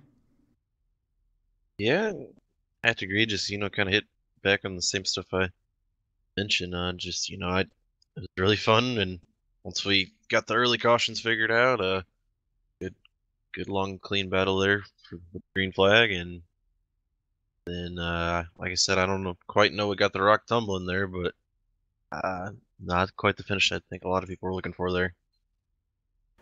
Yeah, I have to agree with that point wholeheartedly. Definitely would have liked to see that one get raced out, but there was just a wreck further back in the field, and that happens when these restarts get so congested, and there's just almost nowhere to go for these drivers. But I think they drove through it pretty good all night long. I mean, 150 laps. We'll check the race summary real quick. We had 10 cautions for 46 laps, one of those being the halfway break. And, we had 10 lead changes. It wasn't just like somebody got out to the front and stayed there by virtue of all the cautions. We had plenty of lead changes. Scott Eckrich went up there and just drove right by the 78 of Joel Lawrence when he had to. So I think it was great racing overall. Definitely some questionable moves, but I still think it was a lot of fun to watch. I agree with you. I completely agree with you. Questionable moves was what makes it, though. I mean, if there's no questionable moves, it'd be a boring race, buddy. Well, that's certainly one way to put it. I think I'll speak for the whole crew, though. Definitely want to thank everybody for watching, and hopefully you tune in tomorrow night. We will have more coverage of the NMNTS Racing Series in Southern California. This time, it'll be from a couple of towns over, a couple of suburbs over in SoCal. It'll be in Fontana, California. We'll have the NMNTS SimSpec Championship Series from Auto Club Speedway, followed up by the NMNTS BA Graphics Cup Series from the Auto Club Speedway. And both of those races should be 100 laps each, so 200 more laps of action in Southern California, and both of those races are going to get up to almost 200 miles an hour, so I think the max speed was probably around 150 maybe tonight. Just wait. Tomorrow night's going to be a lot of fun. So, and if you thought this place was fun to watch with the sliders and the crossovers and such, just wait for both tomorrow night, but especially Tuesday night when the Cup cars get turned loose at Fontana with a hot and slick racetrack. I think it's going to be just all-out craziness.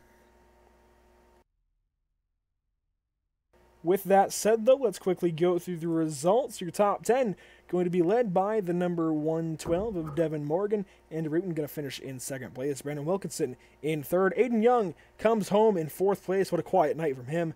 Joe Lawrence hangs on to fifth, Zach. And continuing on from there, we're going to get David Heiza in sixth. Blake Falone, seventh. He had a good recovery after getting into the 44. Alan Westman, who really didn't put down a qualifying time, didn't really put down a practice time either, was able to work his way up into the top 10. Trevor Harmon will be our last driver on the lead lap, and rounding out our top 10 will be Joseph Andujar in 13th. Or in 10th. Excuse me. Back up in 11th, we had Michael Redding tonight. We saw him, unfortunately, in that last little caution there at the end of the race. Kyle Willis is going to come home 12th tonight. 13th will be Terry Mason. 14th will be Gordon Larson. And 15th is Jake Watson. Daniel Haas are going to come home 4 laps back in 16th position. Scott Eckrich ends up 12 laps down after his mechanical failure again. Want to apologize for some initial thoughts that maybe it was intentional. Obviously, now we know it wasn't. It comes up in the back of your mind after everything that led up to it. So again, hopefully it's understandable. Do want to apologize to that organization, though. Kelsey Rogers will come home in 18th position. Trayton Lapsevich in 19th after contact with Blake Falone. And Bradley Wilson, I'm not even sure what happened to him. He might have just decided to get out of the car and help Robbie Buckner with race control. Ends up in 20th position, Zach. And rounding out 21st will be Kenny Yance. Right behind him, Kenneth Yonce will be 22nd, Jason Alexander 23rd. Clayton Kurtz will be 24th, Tyler DiVincenzo will be 25th, and rounding out our whole field is going to be Derek Robinson, who will finish 26th. And once again, I think I speak for the entirety of the Pit Stop TV crew when I say thank you for tuning in. Hopefully you tune in again tomorrow night. It'll be a special program, and Zach, you'll be a part of it. So, yeah, again, just tune in tomorrow night. It should be a lot of fun, and it's for a good cause. So we'll just leave it at that. It'll be a surprise when you tune in tomorrow. Hopefully you do. Right back here at Pit Stop TV, whether you're on Facebook, YouTube, or Twitch, you can find us every Sunday, Monday, and Tuesday at 9 p.m. Eastern, and we also have other races throughout the week. I believe the Dirt Racing Challenge Series comes back, and that'll be sponsored actually by Spencer Boyd Racing, so that'll be cool to see Spencer Boyd get his name out there by virtue of the DRCS. And I think that'll get us through the night, guys. Again, thank you for tuning in. This has been Pit Stop TV.